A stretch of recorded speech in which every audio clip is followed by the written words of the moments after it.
नारायण। जन्म क्यों होता है? किसका होता है? मृत्यु क्यों होती है? किसके पास मृत्यु आती है?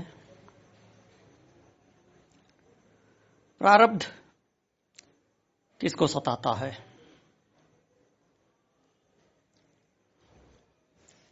इन सब प्रश्नों का उत्तर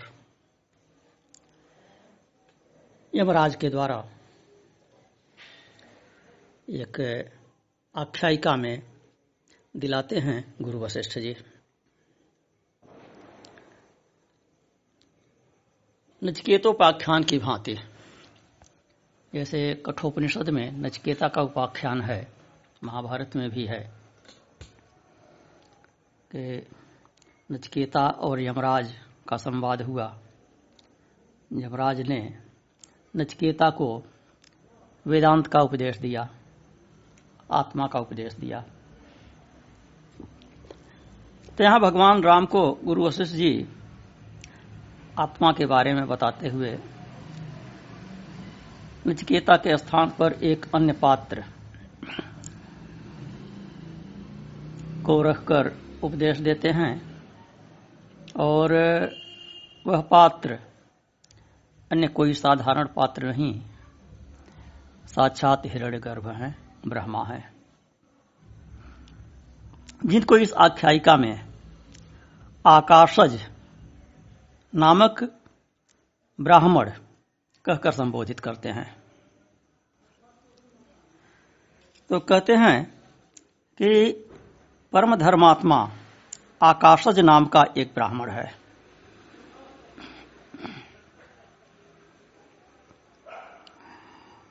धर्मात्मा क्यों कहते हैं?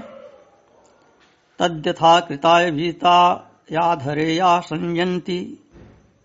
जैसे एक कृत नामक पासे के जीते जाने पर अन्य द्वापर आदि पासे जीते जाते हैं।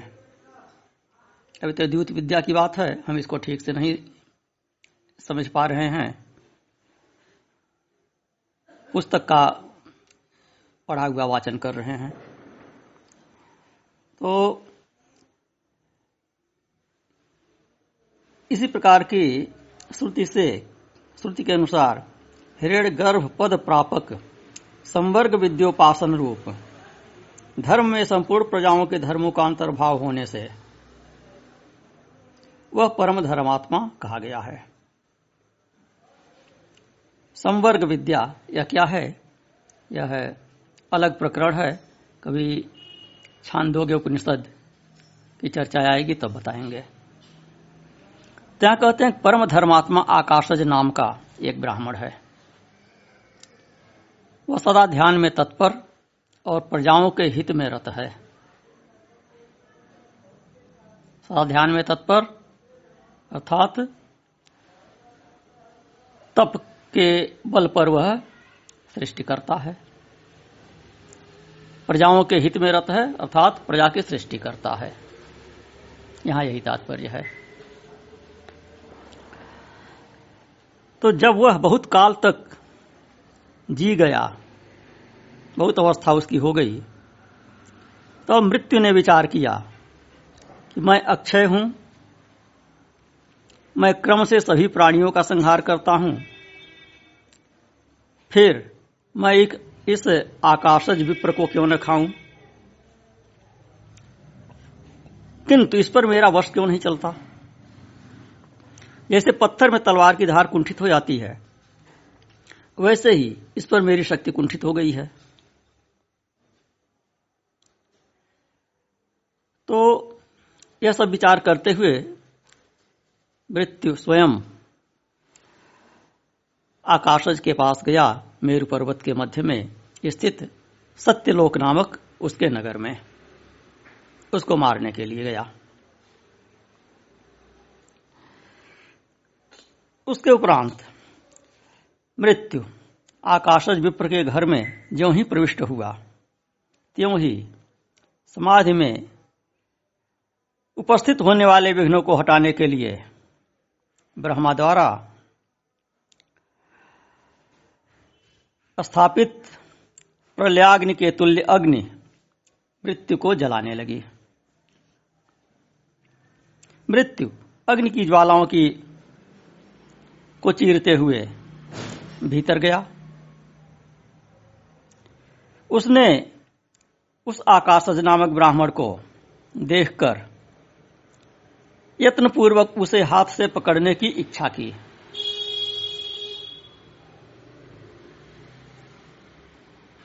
जैसे बलवान भी पुरुष संकल्प से कल्पित पुरुष को छूने में समर्थ नहीं होता, कोई कितना भी बलवान हो किंतु कोई काल्पनिक चित्र उसके सामने आवे जो उसके मन के द्वारा ही कल्पित हो, वास्तव में न हो, भौतिक रूप से न हो, उसको वह पकड़ नहीं सकता। जिसको भूत प्रेत पिशाच इत्यादि भी कह सकते हैं, जो दिखाई देता है लेकिन उसको पकड़ नहीं सकते, क्योंकि वह केवल भ्रम होता है, उसका वास्तविक रूप नहीं होता है। तो उसी प्रकार से मृत्यु भी उस विद्वान ब्राह्मण को पकड़ नहीं सका, अपने सैकड़ों हाथों से भी उसे पकड़ नहीं सका। निराश होकर लौट आया तो मृत्यु ने आकर यमराज से पूछा कि मैं उस आकाशज ब्राह्मण को क्यों नहीं खा पा रहा हूं। तो यमराज उसको उत्तर देते हैं। यहां से विशेष ध्यान देने की बात है। तो यमराज कहते हैं कि तुम अकेले अपने बल से किसी को भी मारने में समर्थ नहीं हो। ध्यान दें कि मृत्यु अपने बल से किसी को नहीं मारता है। जिसको मारता है उसके दोषों के कारण उसको मारता है, उसके दोष उसको मारते हैं, मृत्यु नहीं मारता है। तात्पर्य है, इसी बात की व्याख्या कर रहे हैं। तो कह रहे हैं कि जिसको तुम मारते हो उसके कर्म ही उसका मारण करते हैं। तुम्हारी अशक्ति में अन्य कोई कारण नहीं है। उसे तुम मारना चाहते हो तो प्रयत्न पूर्वक उसके कर्मों को खोजो, उन कर्मों की सहायता से तुम उसे खा सकोगे। तो आकाशज का कोई कर्म था ही नहीं, इसलिए मृत्यु उसको नहीं मार पा रहा था। तो यमराज ने जब कहा कि उसके कर्म को खोजो, कर्मों में कहीं कोई दोष दिखाई देगा तब तुम उसे मार पाओगे। तो फिर खोजने लगा मृत्यु। उसके कर्मों को खोजने के लिए अखिल ब्रह्मांड का भ्रमण कर डाला। संपूर्ण देशों अधिगमतो, तालाबों, नदियों, दिशाओं, वनों, जंगलों, पर्वतों, समुद्र तटों, अन्यान्य द्वीपों, अरण्य, नगर, कस्बा, ग्राम, रेगिस्तान, संपूर्ण राष्ट्र, सर्वत्र घूमा डाला कि कहीं आकाशज के द्वारा किया हुआ कोई कर्म दिखाई पड़े।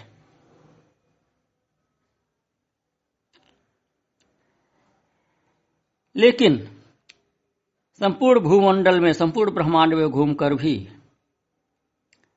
मृत्यु आकाशज विप्र के कोई भी मारक कर्म नहीं खोज पाया।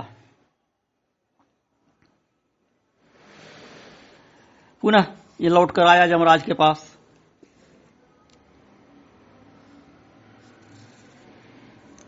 संदेह उपस्थित होने पर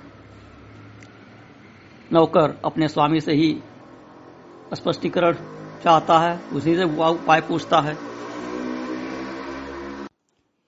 तो मृत्यु ने पूछा यमराज से दोबारा आकर कि आकाशज विप्र के कर्म कहां हैं, यह आप मुझसे कहिए। तो उसके ऐसा पूछने पर यमराज अथवा धर्मराज भी जिन्हें कहते हैं, उन्होंने कहा मृत्यु से कि आकाशज के कोई भी कर्म नहीं है। यह आकाशज विप्र केवल आकाश से ही उत्पन्न हुआ है।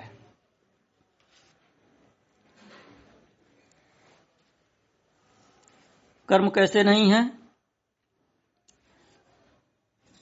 इसका भी थोड़ा सा स्पष्टीकरण संकेत रूप से कि प्रारब्ध से प्राप्त फलों का उपभोग हो जाता है,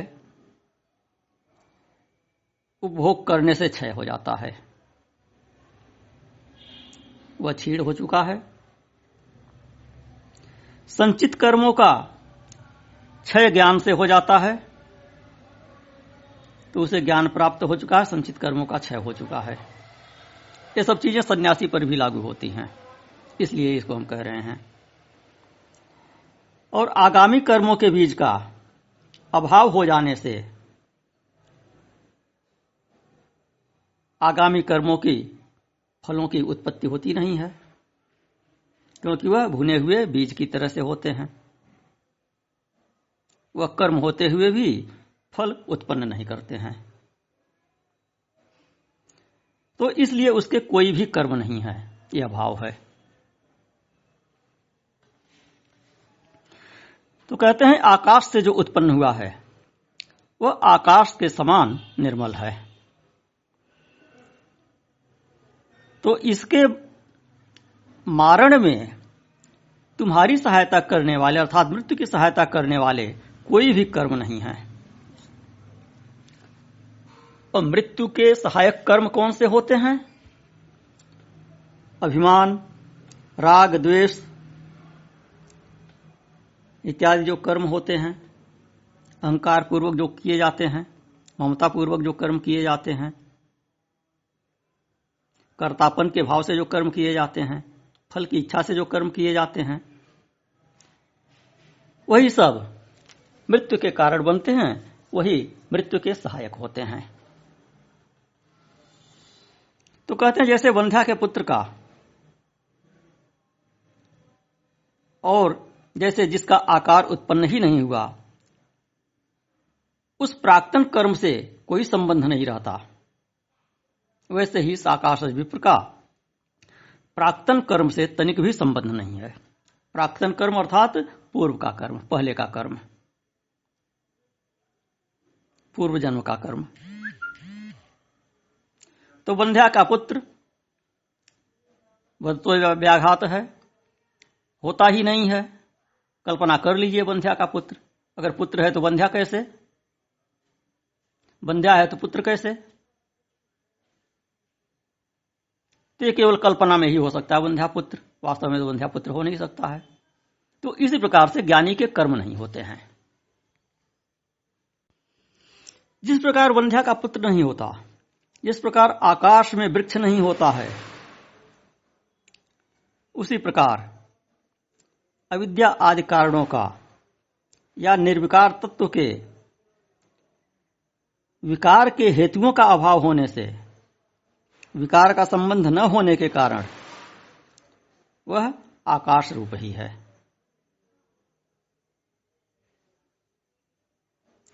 इसके पूर्व कर्मों का कोई अस्तित्व नहीं है।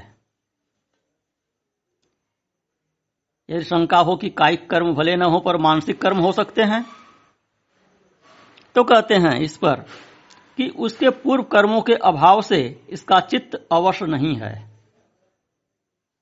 मानसिक कर्म ही पूर्व कर्म के संस्कार के परिणाम स्वरूप होते हैं। तो आज तक इसने मारण में मृत्यु के सहायक किसी मानस कर्म का संचय नहीं किया है। मन का व्यापार पूर्व देह की व्यापार वासना के अधीन है। पूर्व देह का पूर्व जन्म में जैसा कर्म हुआ रहता है, उस कर्म की जो वासना रहती है, उसी के अनुसार इस जन्म में भी मन का निर्माण होता है।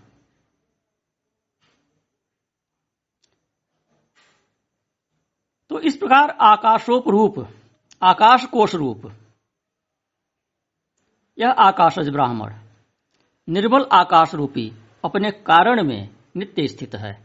इसके पास कोई भी कर्म नहीं है।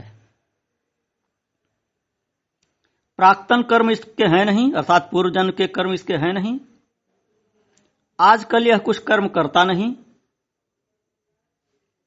इस प्रकार इस संसार में यह केवल विज्ञान आकाश रूप है।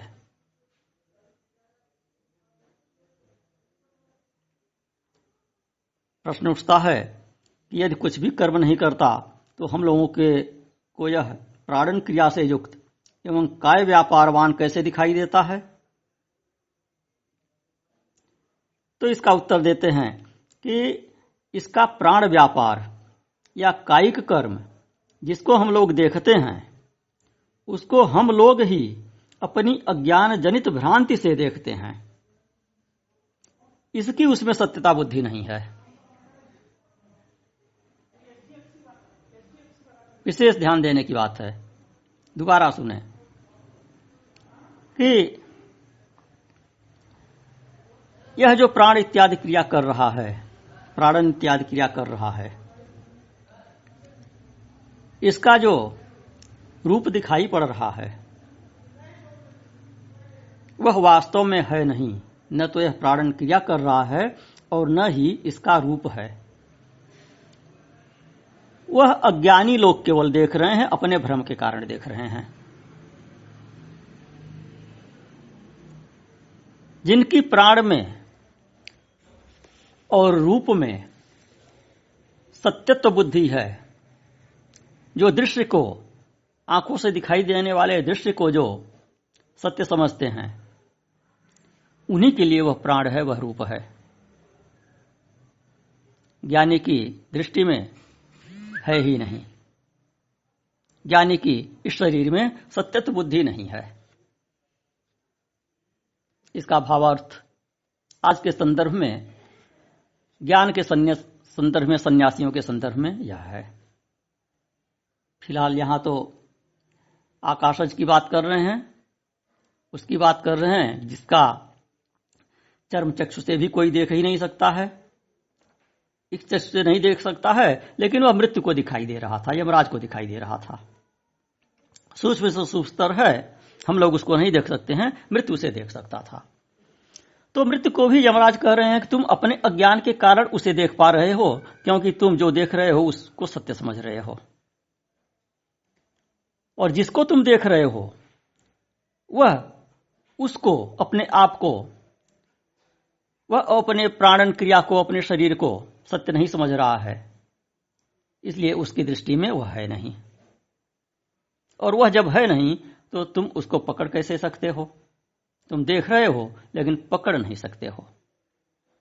जैसे भ्रमवश कोई व्यक्ति कोई भूत प्रेत इत्यादि देखे, उसको दिखाई पड़ता है, वह भयभीत होता है, डर सकता है, चिल्ला सकता है, उसको लगता है कि यह सामने खड़ा है, दिखाई दे रहा है, लेकिन उसे वह पकड़ नहीं सकता है।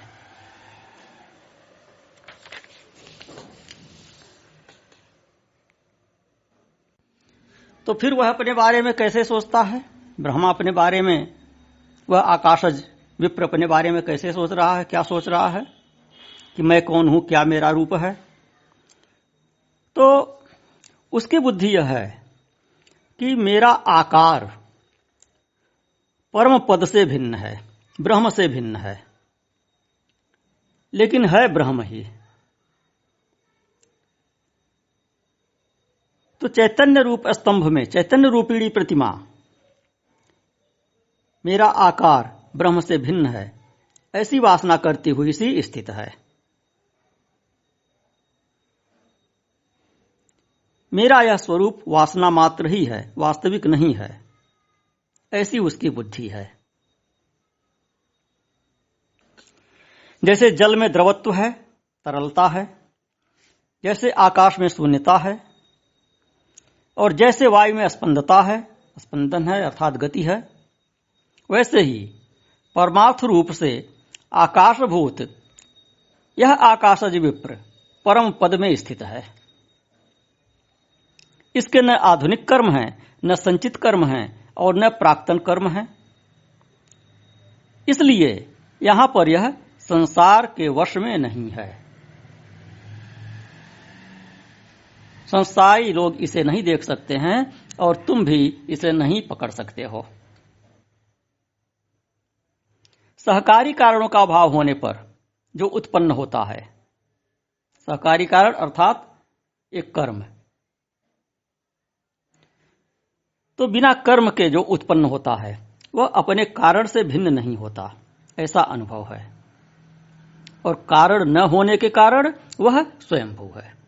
ब्रह्मा स्वयंभू हैं। कैसे हैं? क्योंकि वे कारण से भिन्न नहीं हैं। तो कारण से भिन्न तो कोई भी नहीं है, कोई भी प्राणी कारण से भिन्न नहीं है, सब उसी परम कारण से में विलीन हो जाते हैं अंततः। लेकिन आवरणों की श्रेणी है। हिरण्यगर्भ की उत्पत्ति हुई, जो अपने को समझ रहा है कि मैं वह ब्रह्म ही हूं और उससे भिन्न नहीं हूं, और प्रयोजनवश मैं उससे अलग होने की वासना किए हुए हूं। साधारण प्राणी यह चीज नहीं समझ रहे हैं। तो यमराज कहते हैं मृत्यु से कि उसने न तो पहले कर्म किए थे और न इस समय कर्म करता है, तो बताओ तुम्हारा उस पर कैसे प्रभाव हो सकता है?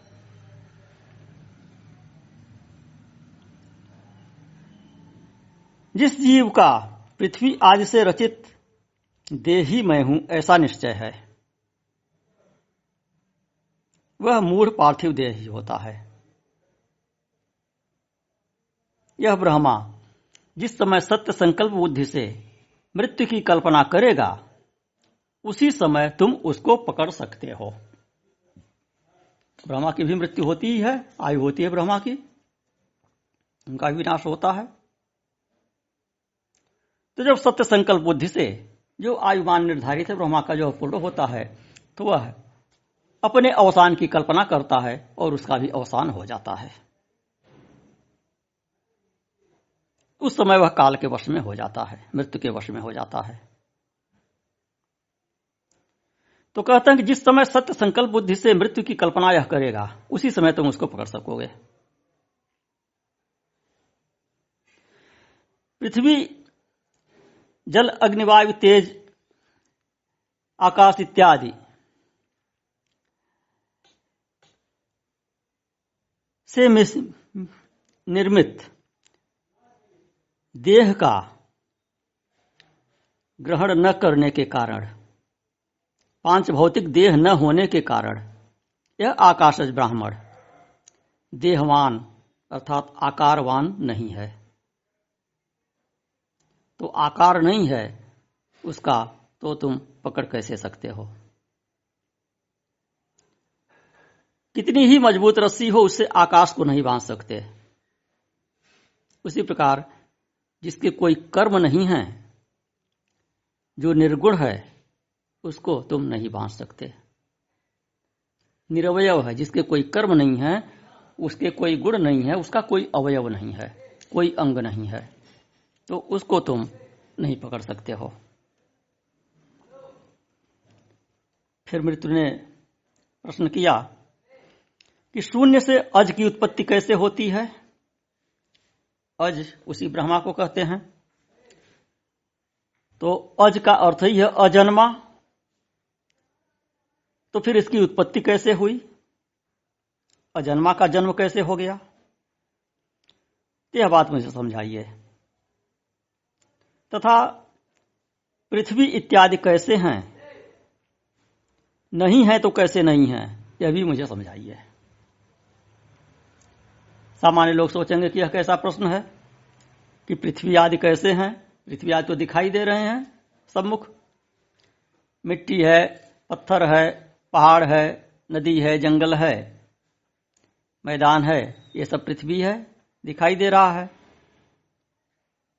वायु का अनुभव कर रहे हैं, अग्नि की दिखाई दे रही है, जल दिखाई दे रहा है, उसका आस्वादन कर रहे हैं, आकाश में पक्षी उड़ते हुए देख रहे हैं, ऊपर नील गगन दिखाई दे रहा है। तो यह सब कैसे हैं? यह प्रश्न पूछने का क्या औचित्य है? और फिर कहते हैं नहीं है तो कैसे नहीं है? है कि नहीं है? दिखाई दे रहा है तो यह प्रश्न कैसे होता है कि यह है कि नहीं? और फिर कहते हैं नहीं है तो कैसे नहीं है? यह भी मुझे समझाइए। नारायण। इसका उत्तर अगले क्लिप में।